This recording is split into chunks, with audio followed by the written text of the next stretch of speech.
And it's good for them to see, oh, that transformation is possible. Yeah. You know, they say like a leopard doesn't change its spots, but I think if you change the environment in which that leopard was in, right, it suddenly can lose its spots or become dark and become what we call a panther. Hmm. You know, or a puma or whatever. It Hmm. over time it can adapt to its environment.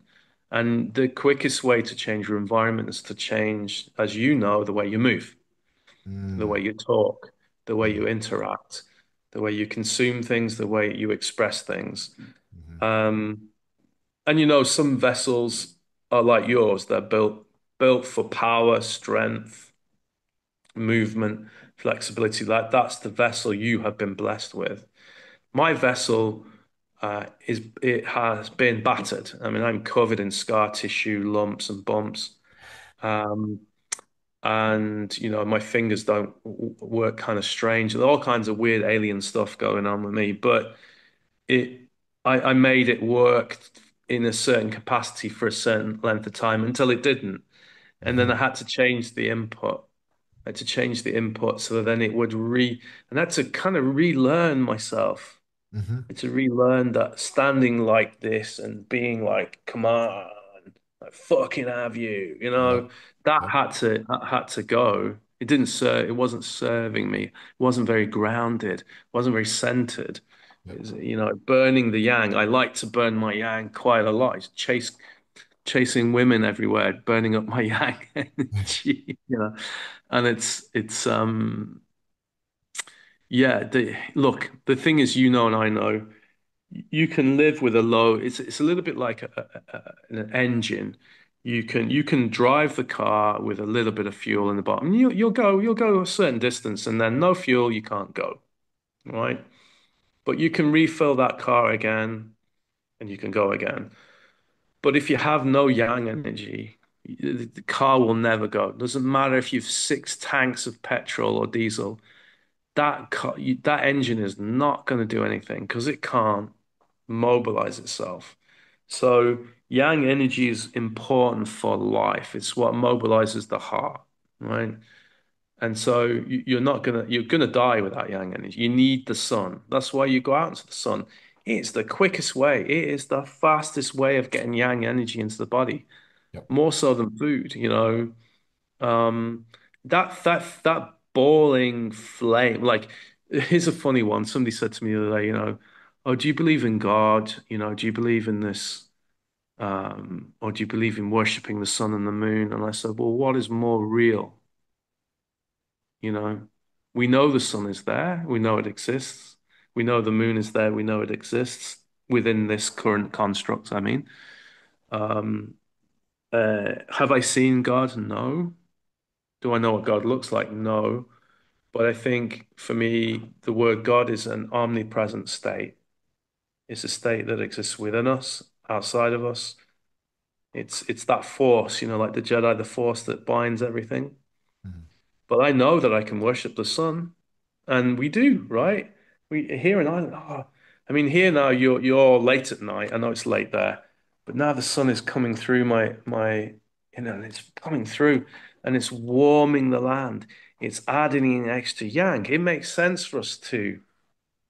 I think this year is the first year in a long time we've had really good weather in Ireland, and my body is naturally tanning. It's just naturally slowly getting darker just from just from training outside without any real capacity to want to strip off and get the sun. It's just naturally responding to that warmth, that caring, that nourishing energy.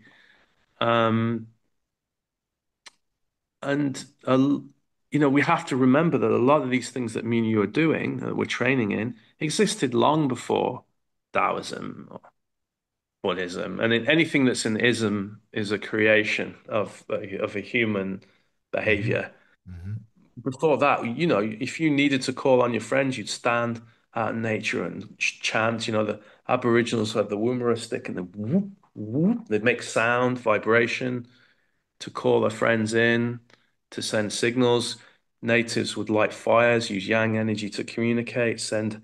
signals up to heaven, um, it's all just there. And you're right, because there's a saying here in Ireland, by it was a famous rugby player said, that knowledge is knowing that a tomato is a fruit, but wisdom is knowing not to put it in a fruit salad. And Mm. that's what we're working with, is there's a huge difference between knowledge and wisdom. And I do think this practice brings about more wisdom, more innate wisdom. Yep. We still have the books and the scriptures Yep. and the sacred geometry that's all around us if you just open your eyes and look. I mean, look at where you are. I mean, if you go and find standing stones where you are, there's going to be sacred geometry. The stone circle we were at with my son, somebody had carved. I mean, this is something that I think the circle is, it's very old. I'm gonna say it's more than 3,000 years old. And somebody carved a phallus and on one stone, and then the other carved the vulva. So they Mm. knew that where the sun was coming up, that's like the yang male energy, and where the moon was coming as the female yin receptive energy. Mm. So yin and yang has been with us as long as we could see the moon and the sun, the Mm. stars and the ocean, the volcanoes and the water, um, the rock and the river. Yin and yang has been with us as part of our nature. And as we transition into, as you say, into Aquarius, it's Aquarius is the water carrier, right? Even though it's an air sign, she is carrying the knowledge on her shoulders and she's pouring it gently towards us. All the Mm. knowledge you could ever want is being given to you, but the wisdom is knowing how to use that knowledge appropriately.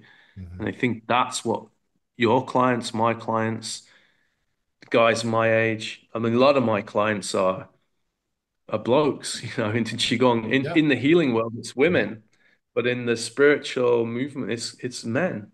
Yeah. And they're all maybe 35 to 55 age Yep. range. A Yep. good friend of Exactly. ours, George. George is one of my students. Yep.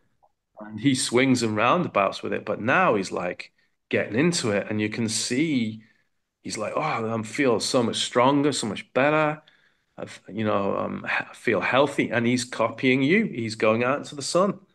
So he's Yep. taking what I've taught him, and he's taking what you've shown him, and he's putting the two. He's working it out himself. And Yep. that is way more powerful than just somebody telling somebody what to do. He's taking the two bits of wisdom, merge them together. Yeah. And that you have an advantage in that when you lift a bell or when you use a yoga band or like when you understand the concepts of Qigong and Neigong, you can apply that into your stretch. You can apply Absolutely. that into your lift. And Yep. so you can really say to yourself, okay, this next 20 lifts, I'm going to really focus on expanding the what we call the Jin energy, the tendon power. So I'm going to lift with that extra 1%, 2% extension to activate the tendons and send a signal back to the body to strengthen them. And so, I mean, there's athletes I've taught some of this stuff to, and they're just blown away. Hmm. They're like, why aren't we learning this, from Yeah. the beginning? And I said, Yeah. because it, it's, I don't know, it's like it's been buried a little bit. Yeah. Um, I think time maybe too, like like I loved the analogy of like the water vase is like, but like, fire hose in the face, like I got all that you more than you could ever handle, son. But like, careful what you wish for. You're gonna get a wet head if you want this whole jar. And the age of information that we're in Mm, is past that I was just talking about this on a podcast the other day. We have moved like the whole technological evolution where like the amount of information is doubling every X amount of years, and then now it's months and like weeks, and it's just like there's so much information. I had a call with a prospect the other day, and he said, I just, paralysis by analysis occurs, fight, flight, or freeze. A lot of people are freezing because they're inundated by information and they are so overwhelmed that it actually causes non-action. don't know what to do because there's too many choices. And I've been, I think maybe we even probably have talked about this of where we've moved past the age of information and now we're moving into, and we have fully moved into the age of integration. It's Mm. now practical application, embodiment, wisdom is that is the juice. That is the golden egg now. Is okay, yeah, there's all these techniques, but like until you can actually embody the basics and practically apply the basics, trying to learn, some of these energetic concepts, like when the student is ready, the teacher will appear. If you can't even take care of your own physical organism, how are you going to be able to comprehend quantum mechanics and like, these principles that like are in the Rig Veda and in the Tao Te Ching and books that like they never used scientific words and stuff, but they're talking about entanglement. They're talking about these like high level concepts, but from this really grounded, embodied, integrated space. And then it expresses in the physical form as the last, like you said in the beginning, icing on the cake. You get those benefits as extra credit if you're in the right intention and you're actually embodied and integrated. And I was just training a client on Saturday. What was that, yesterday? And he was talking about I was doing some Tai Chi, and then I was lifting with him, and he's I turned him on to some qigong, and then now he's like exploring all the other things, and like he's like a sponge. He's at that stage in his journey, and he was like, "Oh man, I was just during that last set thinking about the Tai Chi I was doing the other day and applying it, and Mm. I felt stronger. I felt like I could do more." I was like, "Yeah, because you're integrating more of your system, like you were talking about earlier. Instead of just using the muscles, now you're using the muscles in conjunction with the bones, the tendons, the fascia. You're using the whole unit together, and so."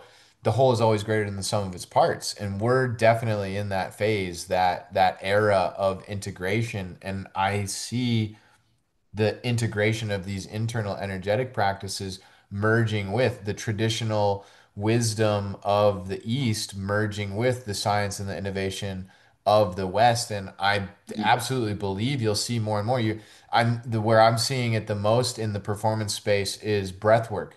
Now, a lot of the MMA fighters are using breath work before they're fighting, and mindset training, visualization, and some of these techniques that it's like this is all qigong, man. It's and again, like what is qigong but a made up word to explain these practices that predate language because movement predates language, and so it's like it's in us. Our ancestors did this.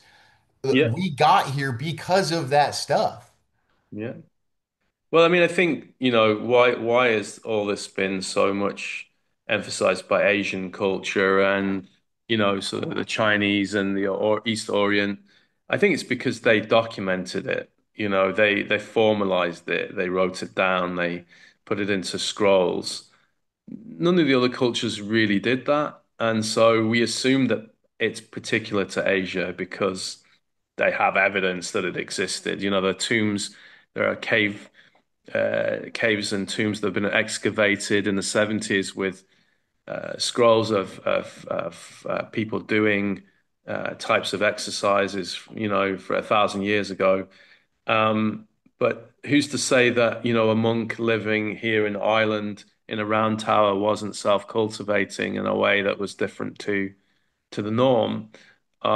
It's just Yeah. it wasn't recorded. It wasn't the Or emphasis. or lost or wiped out, from invading cultures like Possibly, Central possibly, America.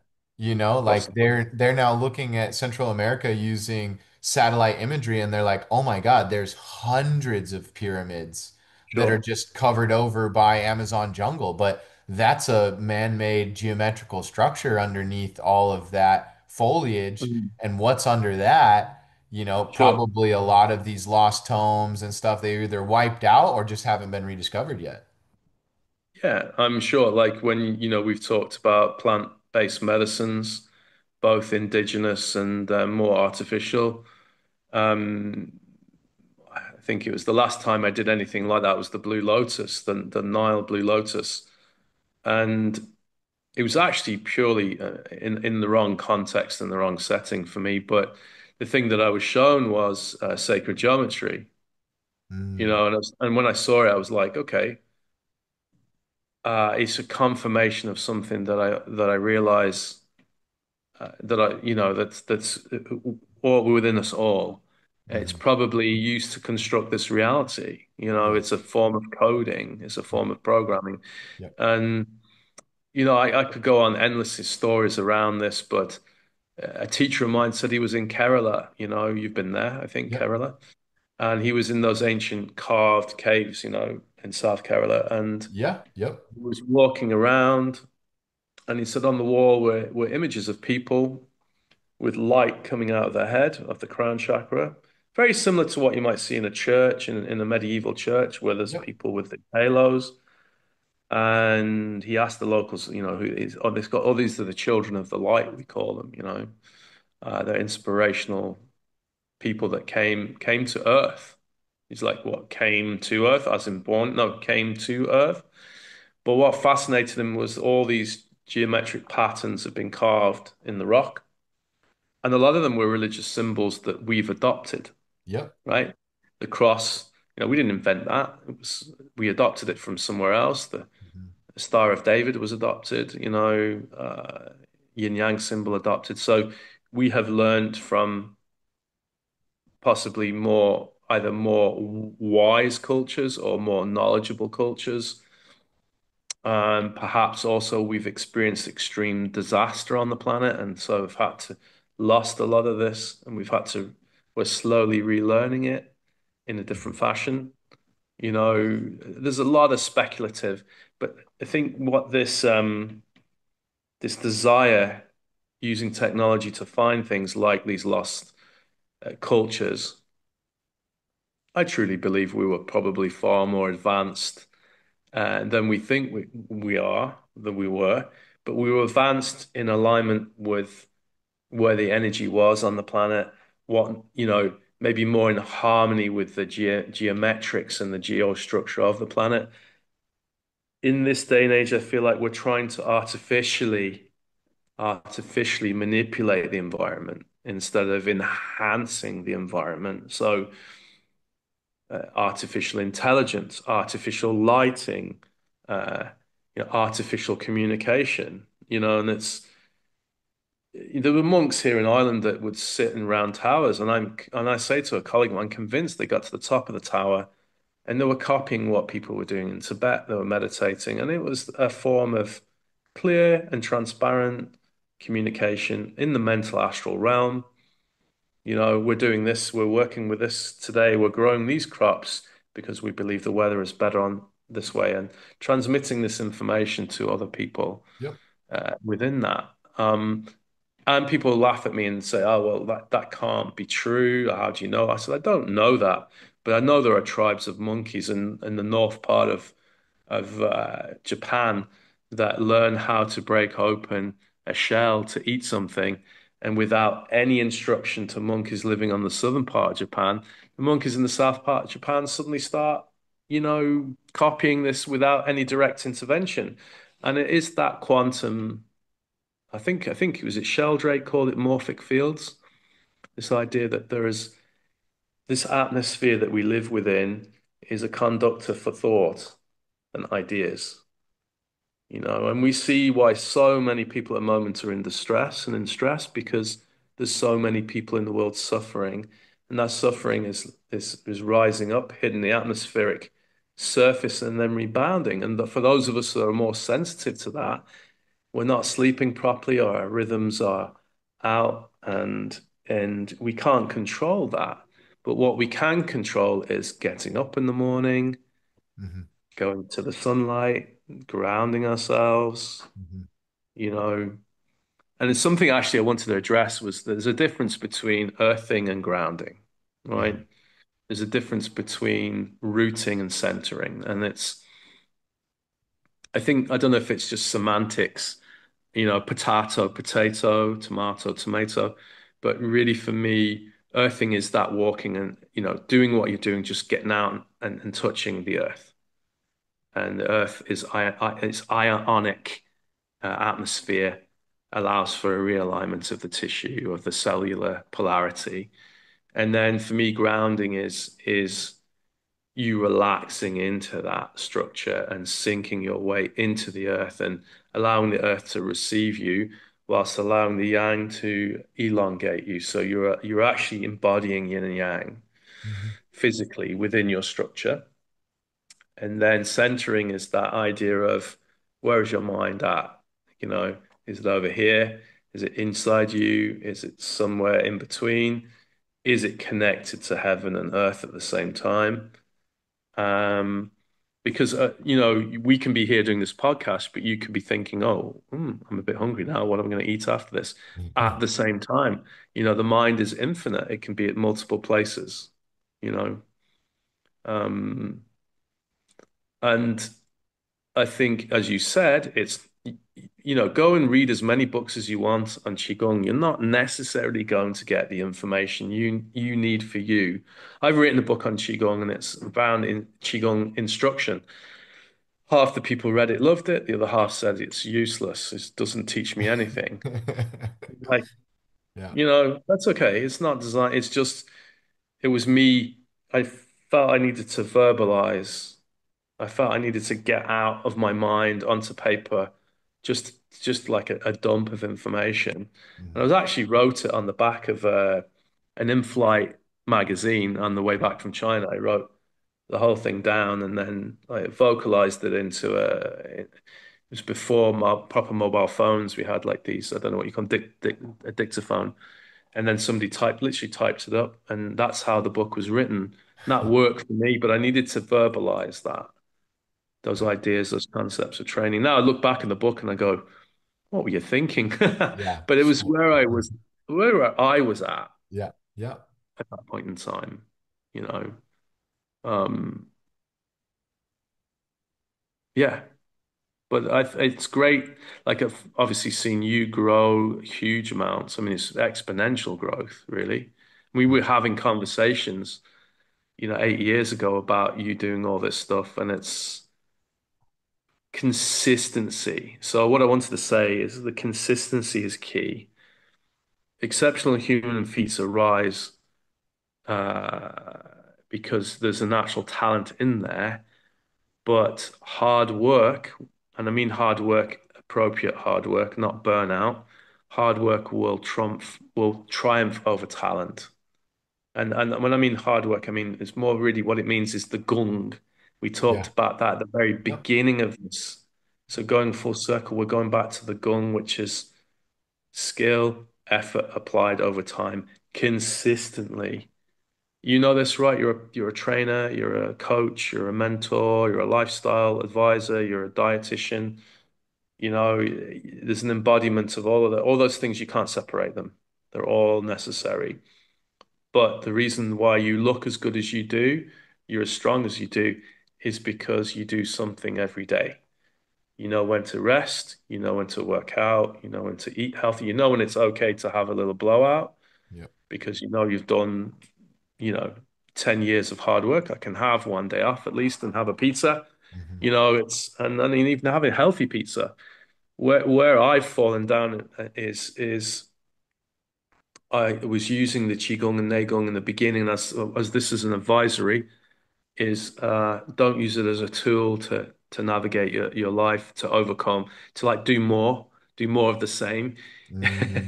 And that's what Powerful. I was using it Yeah. to become a stronger healer, a more powerful acupuncturist, a more da da da da da. So it's like topping up that energy to become like, but Mm, that's the wrong way to use it. And that as mistakes that I've made, it should be the reset. It should be the mm, reboot, you know, a hmm consistent rebooting of the system, hmm a consistent checking in.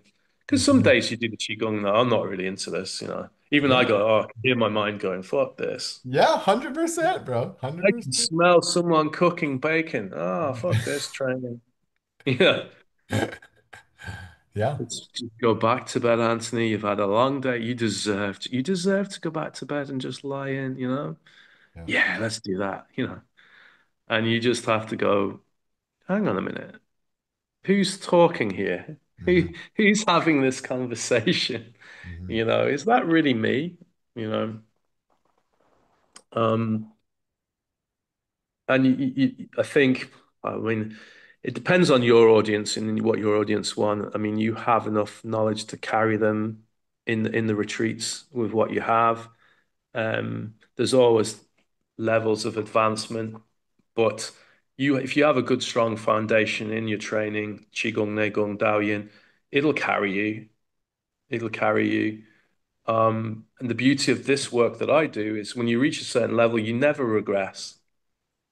Yeah. As long as you don't cheat yourself. Like, so if you set a standard that you want to increase your standing, so you want to do half an hour standing a day, commit to that. And it's one thing I learned, and I mean, if you're going to train to go towards 30 minutes standing without moving, then you build up very slowly and consistently. So you're not cheating yourself. But don't if you've got to 28 minutes, don't do 27 the following day. You know, that's the one thing I learned is if you're going for 30, you go for 30, but you don't cheat yourself. Like I know sometimes if I'm doing push-ups, one day I might do like 25 without stopping in one go. And then the next day I can only do 14. And then I go, oh, shit. And like I know that that's just where I'm at. And I have to be accepting that that's just where I'm at. But with Neigong and Qigong, it's different because you you can stand to 27 minutes. You stand at 27 minutes. It's a different kind of Mm. strength and fitness. Hmm. Yeah. Fortitude of the mind. Yeah. I'm not saying it's any like I mean obviously if I only did 14 push-ups, I'd probably rest and then do another 11 just for my own mind to be at ease with myself, you It's know. different though. Um, It's different. And I totally hear you on at a point you reach a level where, when the student is truly ready, the teacher disappears. Like I even on my own training, I don't count my reps anymore.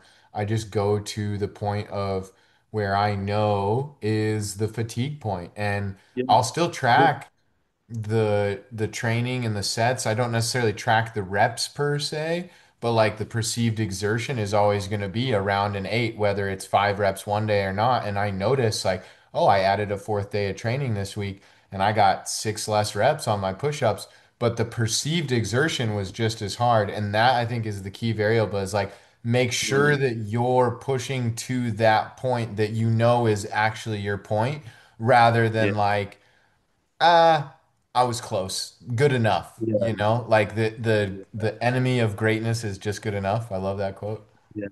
I mean, exactly the same thing. Um, I think there was a point, I think, for the first 2 years of when I was doing formally, I wanted a certificate. I wanted to have the cert on my wall. I wanted to be insured, Yeah. right? So I had to go and get Yeah. something. Yeah, fuckers. Yeah, it's like, and that's just the way it is, Yep. for us. Yep. Yep. Bullshit. We're confined by these ridiculous rules. But I Fuckers, mean, for yeah. you, yeah, look, anyway, I mean, when I think about, some of my teachers, they don't have a formal certificate in anything, Yep. it's like, Yep. it's just a lineage. It's just you hold that lineage. Yep. Um, so anyway, I'm training and in a way, I suppose for me, the discipline now, having that, accountability. And I built myself up where for 300, I have it recorded somewhere online it was an old blog, was it Blogger, I think it was called. It was a Google thing. Yeah. And it's Yep. stored every day. It's probably somewhere. I'll try and dig it out for you. It's Yeah. It's hilarious. on the dark Some of the web. comments in that. And I think it was called Sat Nav for the Soul was the name of the blog. You could probably see if you could still find it. But Sat Nav for the Soul, and that's what I thought Qigong was. It was the satellite navigation for your soul. But I would do standing for 1 hour. I Mm. committed to 1 hour every day, 365 days. And it was crazy. Some of the days you're like, oh shit, fuck, it's like, 11 o'clock at night and I haven't done my standing. And it was like, oh, don't do your standing. Just go to bed, like busy days. No, I have to, like, I've committed. Yeah. And then you'd write then afterwards. And it's sometimes when you were like exhausted, tired, you had a heavy day and you commit to an hour and then these incredible Yeah. it's because you've had to let go, right? You just had to let go, just fucking stand, don't move, just stand, breathe. And then there'd be a temptation to go, only 2 more minutes to go. And it's like, don't have, don't clock watch.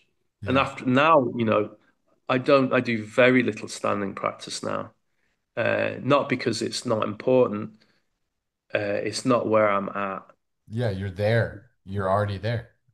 Yeah. I mean, don't get me wrong. If we did an hour, I'm sure my legs would be shaking, right? I'm sure because the physicality has not Of been course. trained. Of course. But I would still be able to do an hour because the mentality and the spirit and the chi energy has been trained. Totally. Um, no, you wouldn't catch me doing a low horse stance anymore. Yeah. That would not happen. You could probably do it, but I wouldn't be able for that because I know what my limitations are right now at 53 nearly. So it's like, uh, what am I doing this training? So you'll ask yourself, why am I doing this training? For you when you're teaching your students is you're giving them an understanding of themselves. 100%. You're showing them another path to understanding. Yep. Um, Teaching I'm them doing it patience. because if I don't, I know I'll go off the rails mentally. It's like Yeah. it's helping me keep that center led, and it helps me in my work. It helps me if I understand myself when I'm diagnosing a condition or working with a difficult patient who's you can tell, that I have a better understanding of them. I don't make any judgments on that. Maybe in the past, as a young therapist, I would have been very judgy. And it's like, okay, they're in their process, Yep. and either I can choose to guide them, help them, or I can say, you know what, it's not for me, Yep. and that's okay. There's no right or wrong. Um, People who are, some of the most spiritual people I've met are CEOs of big corporations. It's like, whoa, you do that? Yeah, it's like, I go swimming in the sea every morning naked, and I was like, in Ireland in the freezing cold water. Yeah, it's great. And then I asked them, like, are you doing this because it's a cool thing to do? Or are you doing it because there's benefits to it? Or are you doing it because you read it somewhere and a lot of them say, I just feel that's what I need to do to reconnect. Yep. I'm thinking, okay, that's amazing. And this is what's happening. And we're going to, as you say, we're going to see more and more of this. Hmm. Our job is to say, this is an option. You know, maybe yoga isn't for you. Maybe it is. Maybe Pilates isn't for you. Maybe it is. Maybe you're searching. Try this. Have Hmm. this as an opportunity to Hmm. explore your body, your mind, your Hmm. spirit in a different sense. Hmm. And, you know, for me, I know it's for me. It just suits me where I'm at. I mean, I used to work in a yoga studio and they used to invite me in for yoga, and I did feel amazing after it. But I didn't have. We say this. There's this thing in Irish called graw, and graw is like a love. It's more than a love. It's a passion. It's a pull. You feel pulled to it.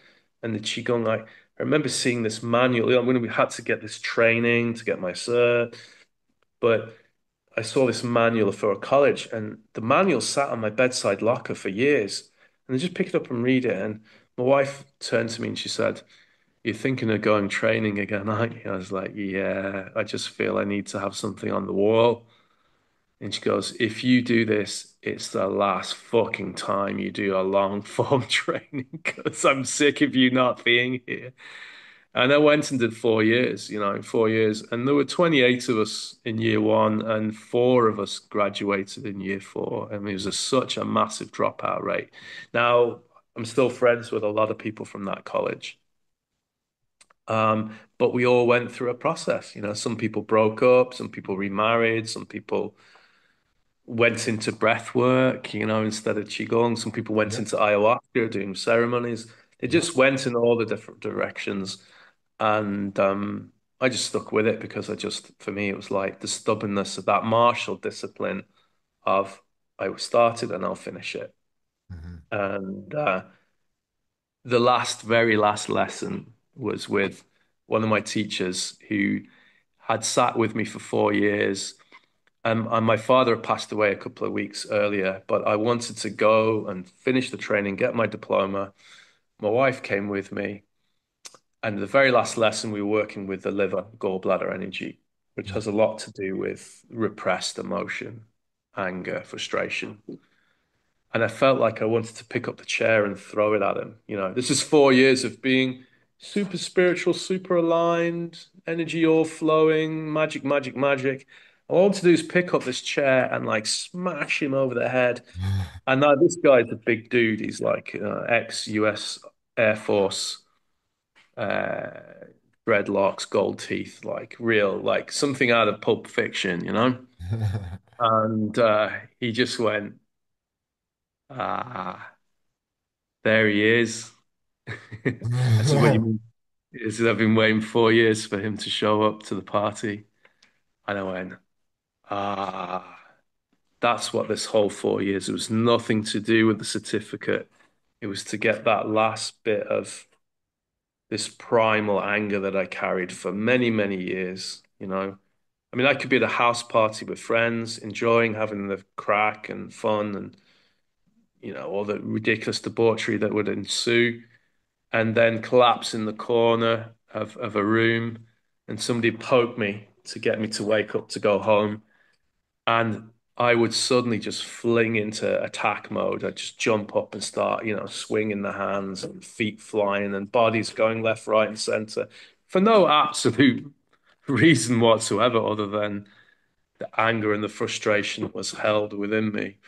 So to see that me, that 17-year-old me, was I was like, oh, wow, I spent 4 years to get here, to get that last squeeze of the rag, that's what that liver is. It's the dirty rag you sometimes have to squeeze out because the liver, no, you couldn't pay a human being to do what a liver does. I mean, it'd be like living in Chernobyl, constantly scrubbing the body. And Yeah. and I think that's what needed to happen is that last bit of anger and resentment and frustration and had to come out. And that was my graduation, was letting go of that 17-year-old warrior, bullshit warrior, Hmm. basically. Hmm. It's crazy. Like your soul led you to that experience through a brochure that Yeah, gave you yeah, this raw that was ultimately just your soul being like, yo, bro, you got to get this out. And yeah. here's the path. Let me breadcrumb Mm, you down this little pathway. And it's going to take yeah. some time. It's going to take some time, but I promise on Mhm. the other side of it, it's going to And be really, it was a 5 element brochure, like we'd studied the 5 elements yeah. together. Oh, And shit. it was that constant image of those 5 elements. It just would not leave me alone. And the actual training hall, the first 2 years was stunning, stunning hall. It's still there. It's an old shiatsu school. Mm, But on the walls of the shiatsu school were all these various interpretations of Buddha. So the green Tara, the medicine, the medicine Buddha, da da da da da. And now the guy that's training me is really highly ranked was highly ranked as a student in Buddhism and can just like rattle off, oh, that means this means that. That's what I'm like, this imagery. It was always understanding that full circle. It's mm, that's the circular relationship of yin and yang. Going into that very yang state of movement, anger, frustration, and then coming back receptive yin harmonization, consolidation, withdrawing, wisdom, back into growth, movement, light. And that's what you're doing. That's what you're doing every day is you're going through your yin and yang cycle. And we give it a label. So, UV lights, yep. appropriate amount of, ionization, yin, yang energy, atmospheric pressure changes. But we're actually naturally always doing that.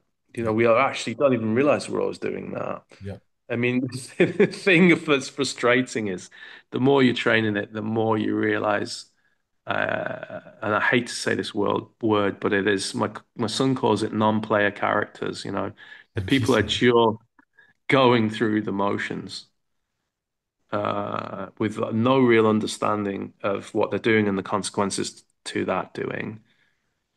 But we're fortunate. I think me and you and our friends and our colleagues, we are blessed.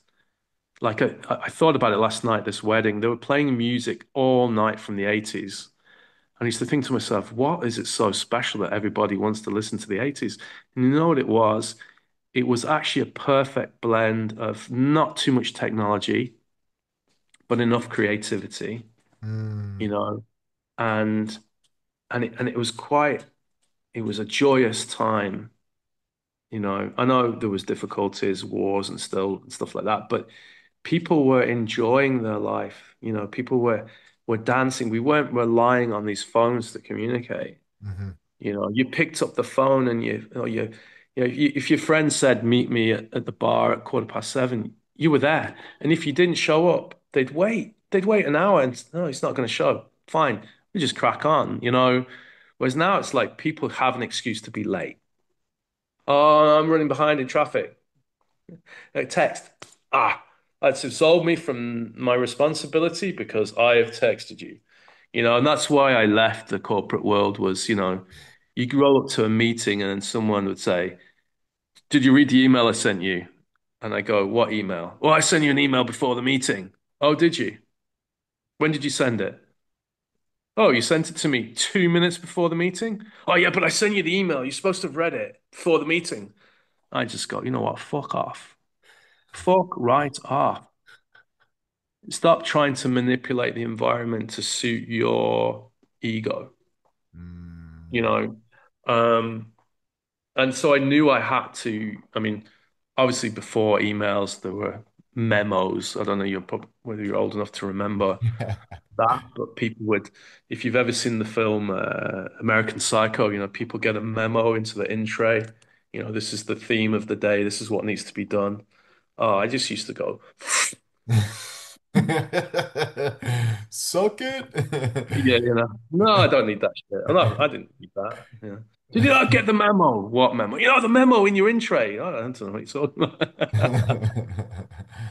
I No, that's operate to simple. my own memo and it's in here, you know, and it's in here. Yeah. That's the memo. Yeah, we're coming back to that. That's this work. That's this practice. It's coming back Yeah, into the internal mechanisms. The inner technology, I think, is that's exactly it. what we're here to.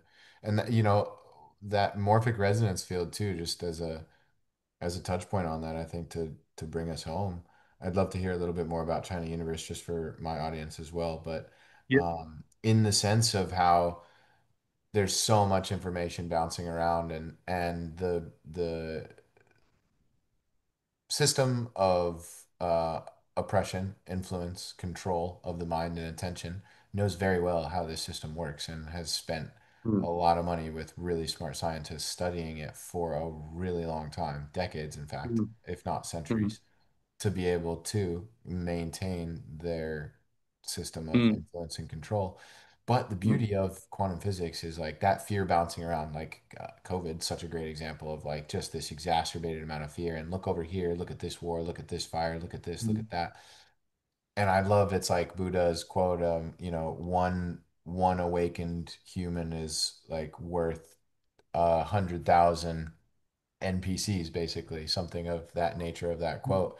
And that literally in quantum physics, quantum mechanics, and mathematics is true through the law of entrainment is the more that we are practicing elevating our vibration and tuning our own guitars, our own instruments to be aligned to this higher frequency, the more naturally we're entraining the environment around us to where the Maharishi effect, the monkeys in other parts of the world are starting to naturally, like at the beginning of the podcast before we even started, where you were saying, yeah, this lady, we were fucking just my son's birthday, and this lady randomly shows up on the beach side and starts doing some qigong, and that's like in Ireland that is like a mm, new concept, but the fertile soil of consciousness is elevating mm, at such a degree that monkeys are learning how to crack nuts all over the place because mm. of people like us getting together, and especially people like us getting together in groups and doing it, and we're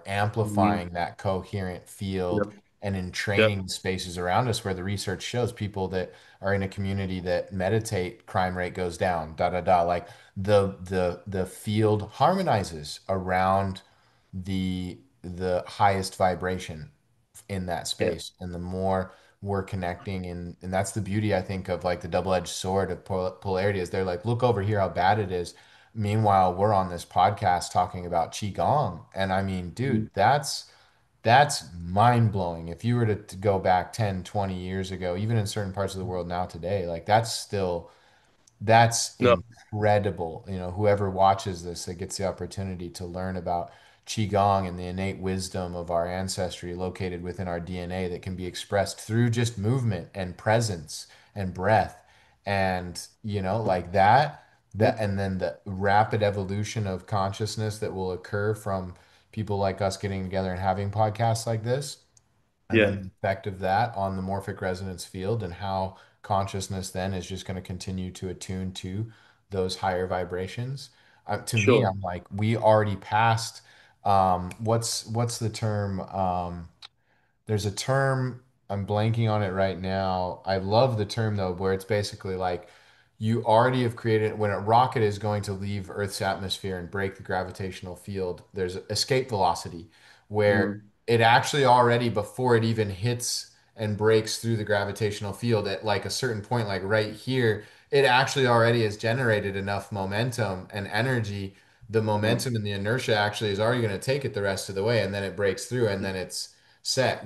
I believe we've already reached escape velocity. I'm getting goosebumps. As a collective, I believe we've already reached an escape velocity, and that's why the cat is backed into the corner and they're pulling out all the last minute tactics because they're like, fuck, we're no, losing grip, we're losing no, control. And yeah, we're like, sayonara, motherfuckers. Like we already yeah. peace. We're already out. We're already Yeah. out because this A lot of it, conversation's happening. a lot of that control mechanism is based on occultism, Yeah. and they hold the secrets to the sacred geometry, but they've manipulated it Yeah, to the their own. gatekeeper But they perspective. more possibly, I believe, some of these people would have been handed the keys to governing the planet. Yep. And along the way, anything with power gets corrupted. Anything with wealth and abundance gets corrupted.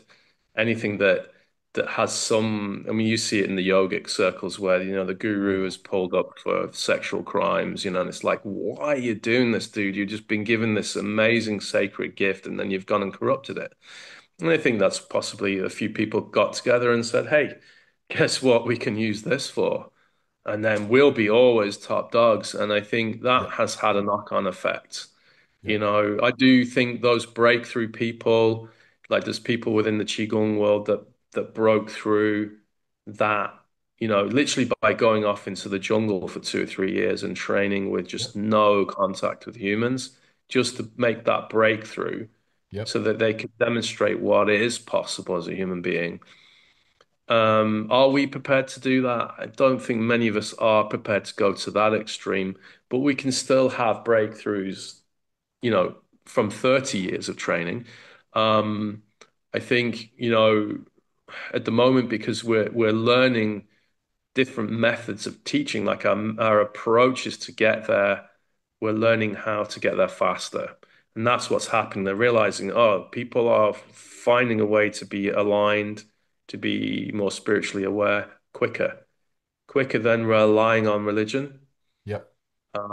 quicker Well than said. relying on some form of doctrine. Yep. The self-realized self is way more powerful than the one that's taught how to realize themselves. Yeah. And And I think a Learning lot through of the doing. doctrines have been know your place. That's where you belong. How dare you be Hmm. considered a god? You are not a god. You're subservient to God. But one of my teachers used to say, "Be still and know that you are God." It's one of my favorite quotes. And I'm like, whoa, I used to struggle to say that word. But the more and more tactics, war, famine, genocide. It's all propagation of fear. Fear is the mind killer, right? From the film June. Fear is the mind killer. And the highest level of Qigong, Neigong, Daoyin is the mind. When you've got a monk who's 97 and can fling you 60 feet backwards, he's not using even the physicality anymore. He's using, or she is using her mind.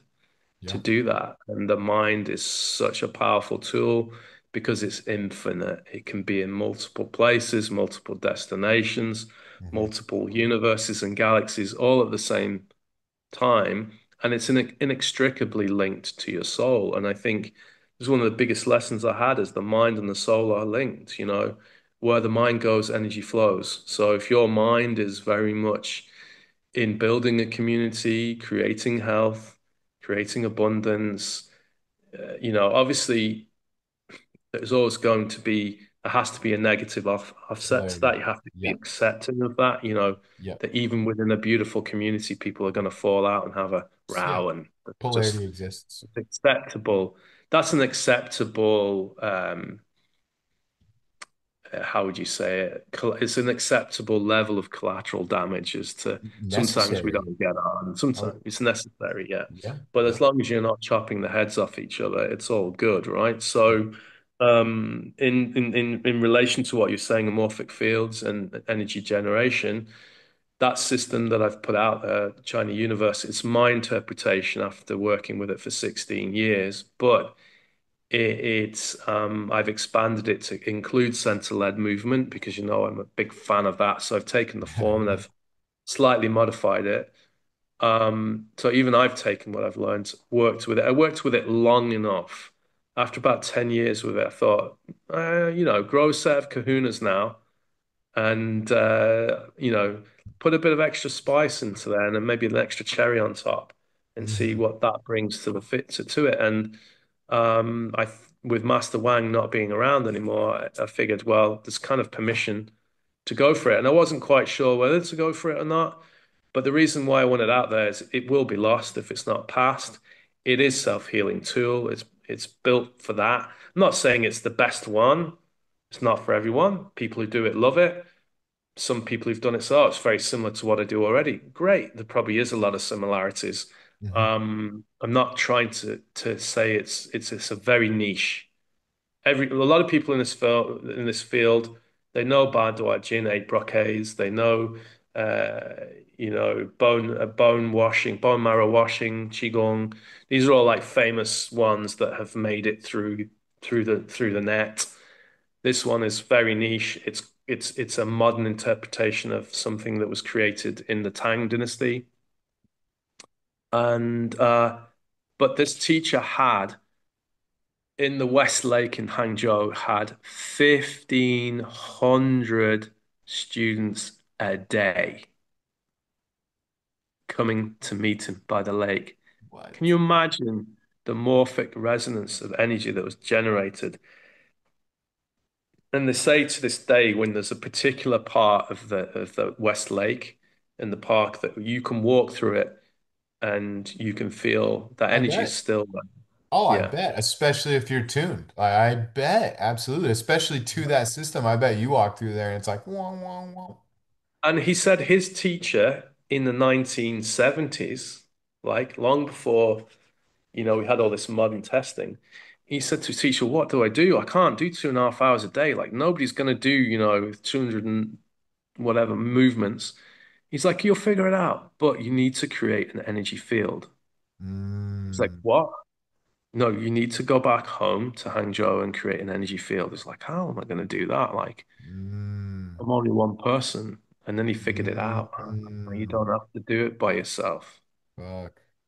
That's incredible. And he said the most incredible thing of it was because I was suffering with really bad migraines, and I said, Sifu, would you treat me for my migraine headaches? He just slapped me on the head. He went, no,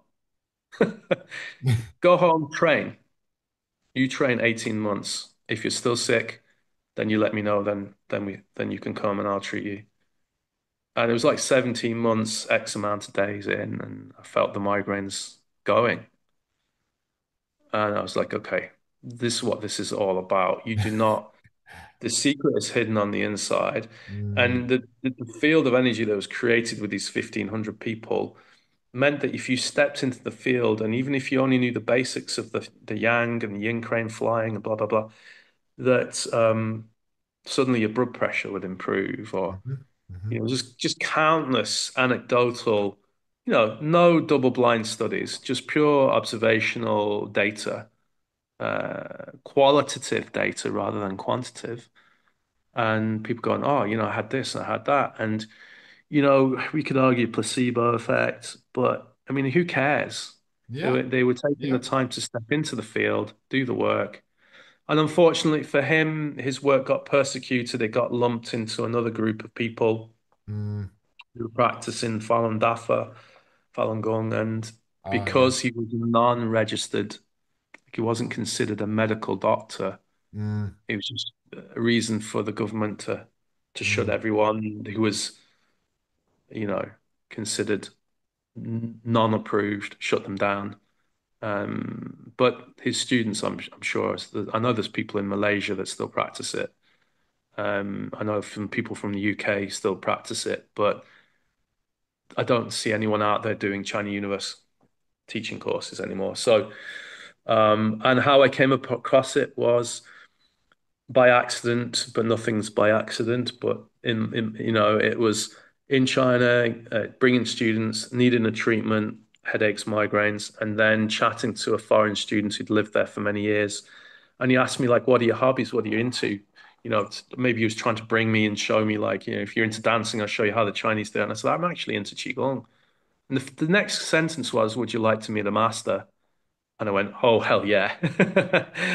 And that was it. It was like, okay, he's like, "Meet me here at this time. We have to go early." He lives quite a distance away and he can only take foreign students. And that was it. I mean, the guy had been effectively under house arrest um, for years, but I think the government turned a blind eye to him teaching foreigners because he knew that we would leave the country and have no real geopolitical influence on the state of the thought processes of the mind hive that can sometimes be China. Mm. Um, and I'm not sure now if his wife left and his son left as well, and he stayed. But yeah, very, very humble man. You go into his house, he'd make you wear slippers and he'd serve you tea. And at around 4 o'clock in the afternoon, maybe 4:30, he'd tell, right, training's over, you need to go. Go now, you go. And I'm like, oh, right, okay. Suddenly just there was no warning. It was just like, okay, training stop, you go. And I'd be like, oh, what's going on? Is he, and my friend would say, oh no, his favorite TV program is on now. He wants to watch. So he was actually quite a simple, humble man. And when I met him, he was like 84.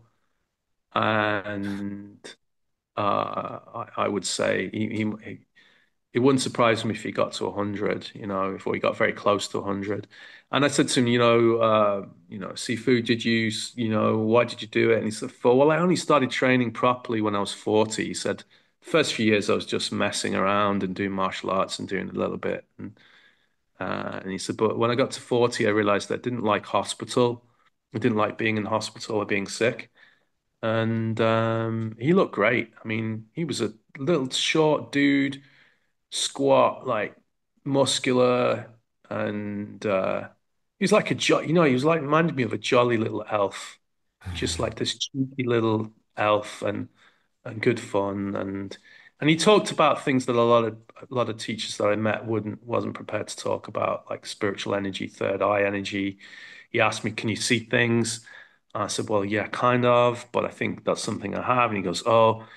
He says, "Wait until you start seeing," and I think he was like, "Oh, you mean like dinosaurs?" And he's like, "No, like creatures." Like then your third eye is like really open. So he just was a very comical character, and he wouldn't, he had no qualms letting off a massive fart in the middle of training and then like laughing about it, and just very like not up his own arse in any way whatsoever. Just very, very.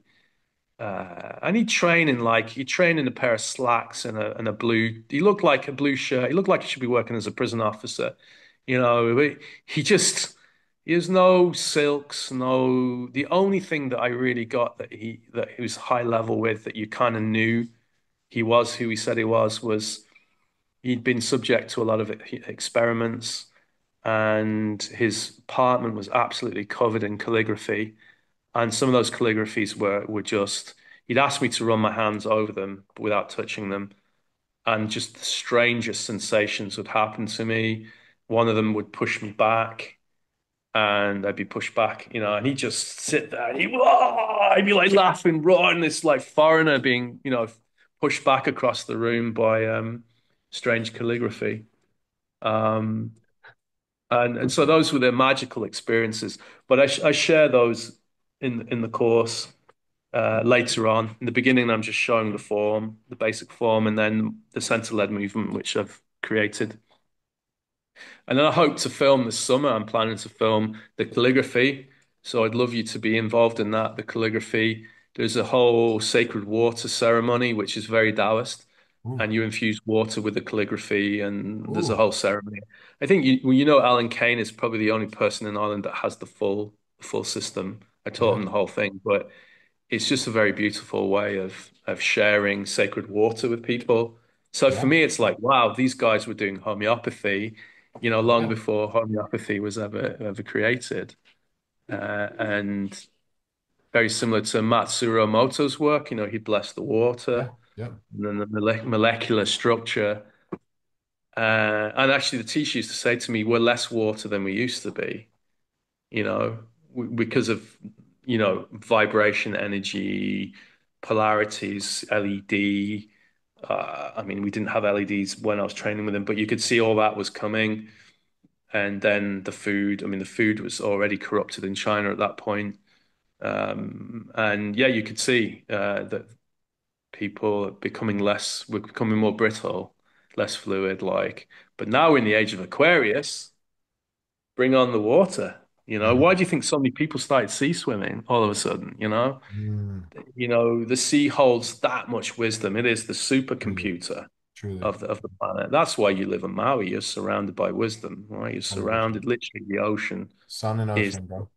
Yep. yeah, it's the data bank. For me, my Yep. my my vibe is the rivers Mm, and mountains. That's why I like going yeah. to Canada and all that. Um, but yeah. So, I mean, I invite people if they want to.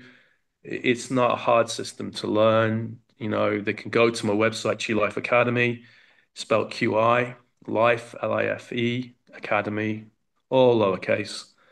And you just become a member there. I mean, we can throw this out to your inner circle if you want and give them the link, and then we'll give them a nice discount to encourage them.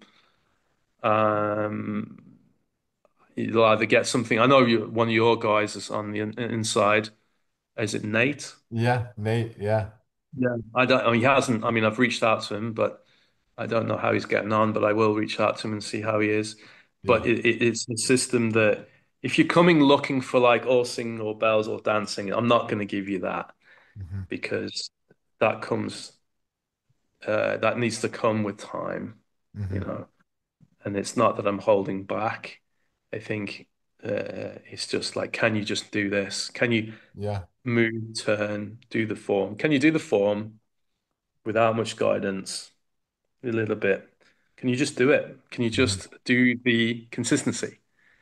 And if you can do the consistency, then great. Like let's explore other things. I mean, for you, it's no problem. Like 8 step was like, yeah, I'm there every day, 20 minutes a day.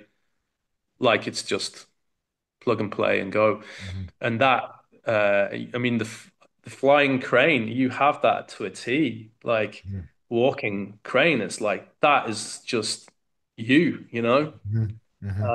I taught you that once and you had it straight away. I was like, okay, yeah, he's done this before in a past life for sure, you know? I still incorporate both of those too, by the way. Like and it'll Yeah, come randomly and I'll just, yep, yeah, there it is. you know? There it is. Yeah.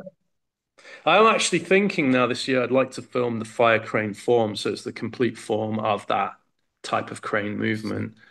And it treats the heart. That's why Mm, it's so well loved. And it's a fire form. It's like a perfect mm. symbolism of the sun and where Oh, you are. You no live wonder. in the sunshine. No wonder. Yeah, yeah. It's this in the China universe system in the old his old logo was there's 8 I Ching original Bagua, like Oh, so yeah, the yeah. 8 dimensions. but there's one missing. So people who really know it go, oh, that's incorrect. So you're missing a gua. And I said, Not really. I said, there's seven, but which one is the eighth? And they said, oh, you're missing heaven. And I said, that's represented by the crane that's in the symbol. So it's Mm, telling you that we're working with heaven's energy. A very clever symbol. mm. Um, anyway, I digress. I have to now prepare to bring my daughter to her last day of primary school. She's 13, and today's my son's 17th birthday, so Okay. we're rounding that off nicely. My Yeah. son did a bit of qigong there when we were in the stone circle, and he did some Shaolin, quite tough stances. And I think he got a lot from that. But I never push any of this on my kids. They're just surrounded by it. If they want to have a bit of fun, I make it fun for them. Yeah. Don't make it like a serious discipline. So any of you teaching your children, make it, I teach animal forms to kids. They love to be the tiger and the monkey and, the crane or the bear energy, holding the moon. And they love, there's a great fun that can be had with this work. Yeah. And the hardest one for me was the monkey when I was training, when I did the certificate training.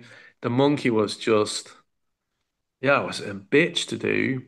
And I realized that a lot of it was where I was at. I wasn't prepared to Mm, ground and root myself in the earth. mm. And even making the sounds of a monkey was like, I'm not doing this. Yeah. There's 28 adults in a room going like I couldn't do it. I was like, and the same teacher was like, come on, it's there. And by day four, I was the most mischievous monkey in the whole group, like nearly leaping off the furniture. Like, where is this coming from? And it's like, it's coming from your childhood, you know. Yeah, bro. You were probably suppressed at some level Yeah. emotionally at you weren't allowed to be mischievous. Yeah. You weren't allowed to be spontaneous. And then so the expression of the work through the animals is a whole another level of training. Um, and it's fabulous for kids. So there are different ways of learning this, but my plan would be to start creating now. And I've talked about this. I know I've been banging on about this for 8 years since you know me and la la la la. Stop talking, Monteith, get on with it. But I am getting there. I am. I think it's uh I'm in that safe space where I have a nice website. I have somebody managing things for me, managing the things that I can't manage, and then just film the content and put it out and just keep putting it out there. And I think we're blessed that, as you said, we are blessed that technology should be used appropriately, and this is an appropriate way of using it. Not for suppression, but for wisdom. This is a wisdom podcast you're doing here. It's about what's a wise thing to do. Yeah. A wise thing is to know that when to use something and when not to use it. You know, the tomato analogy. Treat it as a fruit. It is a fruit. Knowledge says, it's a fruit. It has I can't remember the word, but botanically it's a fruit. But, unless it's a certain kind of tomato, you wouldn't necessarily put it in a fruit salad. It doesn't make sense. Hmm. So I'm sure though in Maui though you have some pretty crazy fruit salads. So I'd say tomato for you would go in there, but that's where we're at. Yeah. So yeah, I just wanted to share that. So the plan is, and you'll see in the next year, there'll be fire crane. I'll start the 101 training that you did, the Qigong instructor training. I'll refilm all of that, revise it, and that's all there for you, John, to jump on board. Hell yeah. And just have the content as a library. And that's really what I want to do is create a library. Yep. If I get paid to do it, great. If not, it doesn't matter. I know that people will call for me to come eventually. And I've been invited to Bali for the first time ever, Dope. going to Bali next year. And there's some collaborations coming in Germany with some of the teachers that I've met. So there are things coming. In my local community, I haven't had anything going for a while. I just don't have space for it at the moment, you know. So I'd rather be an information sharer, and if collaboration comes from that, then so be it. So if anyone's interested in more in what I do, they know where to find me on Instagram as well, Chi Life Academy. And I'm an ordinary guy who's a dad who has two kids, a dog, a horse, a cat, a fantastic wife that supports me. I'm not necessarily living like some sacred Taoist priest. I'm an ordinary person using the tools to help me navigate. That's and what I try to do is disseminate and make the technology accessible, but know that the wizardry in your life can be in an ordinary house with Yeah. family. You don't have to necessarily remove yourself from society. Yeah. It's Makes something that makes should it. have been in our tribes anyway. You know, if Yeah. me and you were living together in a tribe, you go, oh, go to Monteith. He'll do the Gandalf thing with you. Well, put on a bit of weight. Well, go to John. He'll sort out your diet. All right. And then, so you had all these different wizards within your tribe Yeah. and you use that within your community. I understand why people isolate themselves. I understand why they do that. They do that. It's a necessary thing. Sometimes people have to do that to gain a certain level of mastery to then be the projector, to be the shining light. But we can affect change a lot faster if we're like a guerrilla warfare team. We're in there, small little units all around the world, all working together for the common good. It'll exponentially. I always think that people like me and you have done this like 1,000 times. Like this is just, you know, and this is just like we don't need to show off. We don't need to be. I mean, I know you probably get a lot more views when you take your shirt off and show your six pack, but sometimes that's a necessary evil to get the buy-in from people. And then when they go and they meet John, they go, actually, he's a real nerd. He's a real like Yeah. health and fitness nerdy, I was going to say you know. vice versa too. Yeah, You know, the yeah, relatability I think is actually one of the greatest superpowers that we can utilize because in yoga there's the ascetic who's the yogi in the cave that's doing the mm, crazy stuff, and then there's the householder. And the householder mm, is just like you said, the guy that walks the streets like an everyday man and can carry that energy of enlightenment within through the ordinary lifestyle in an embodied and integrated way, but in a relatable way as well. And I'll definitely say that about you of like you're such a great teacher because I remember even when we were in a circle practicing, you make it like when you're like, this is so great for kids. Fuck, it's great for adults because like you said, we're the ones that are repressed. The kids already know how to be kids. The adults are the yeah, ones that forgot, they're the ones that need the permission. And you're so good at like giving permission through making it human and the humanity piece of burping and farting and laughing and like, mm, oh, that's right. Like, fuck, we're all just humans doing our best and like let's have yeah, some fun along the way. And you do a great job embodying that energy of like, you're not here to prove anything. You're not here to show yeah. off to anybody. And that gives everyone else permission to let go of Mm, the standard and take off the mask and just let their little kid run around. And that's when actual healing, that's when actual transformation occurs. sure. Yeah, and blessings to you as well. Um, I think you're definitely inspiration for those people in this point. We call you the Man Bun Brigade in Ireland. You're an inspiration to all man buns out there, but it's needed, because these guys are lost. They're Yeah. lost, and they need dragging back into the wisdom piece. Yep. Because like if we're to survive the next few years, because it's going to get crazier. It's Like gonna let's get not. crazier. It has like It's gonna as get the light crazier. shines brighter, the longer Yep. the shadow that is cast, and we need to Yep. be ready for that. I Yep. mean, to part my parting note on this is last time I was with Orwin, one of my teachers, he would say he was training with his teacher in Switzerland, and it was roasting hot, and they were all exhausted, and they've been training for years together. And he'd say, "Teacher, why are we doing this? Like, why? What's the point of all this mad like standing in postures?" And his teacher just smiled and went, "To be ready."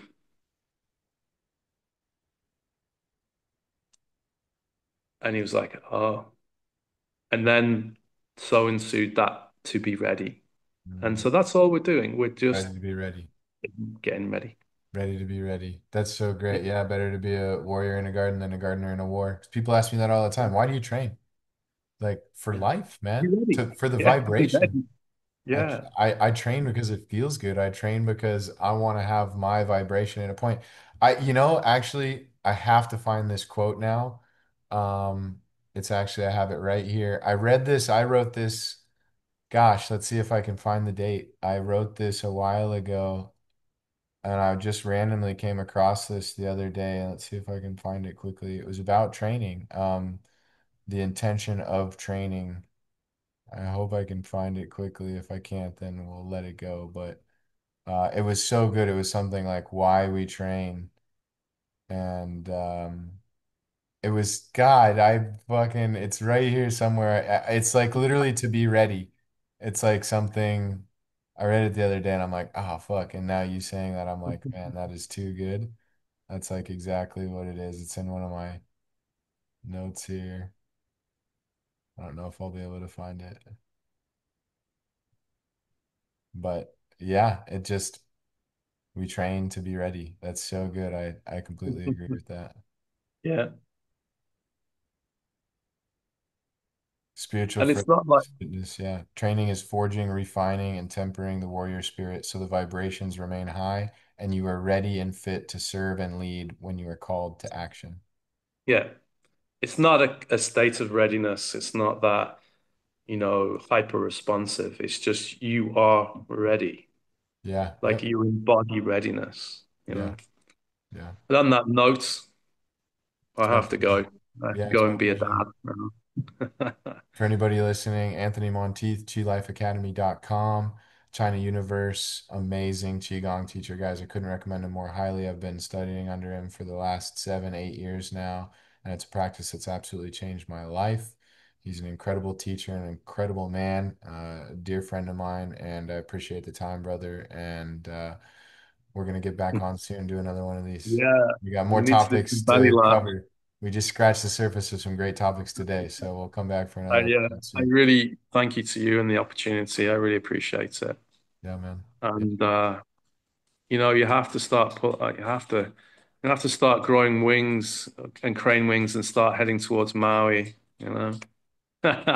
Yes, sir. Yeah, me as well. Coming to Ireland, we're merging Yeah, more and come on, more. we're waiting. We'll have a place here ready to Yeah. go. All right, brother. Take care, Love you man. to the Much family. love. I'll see you Yeah, soon. blessings.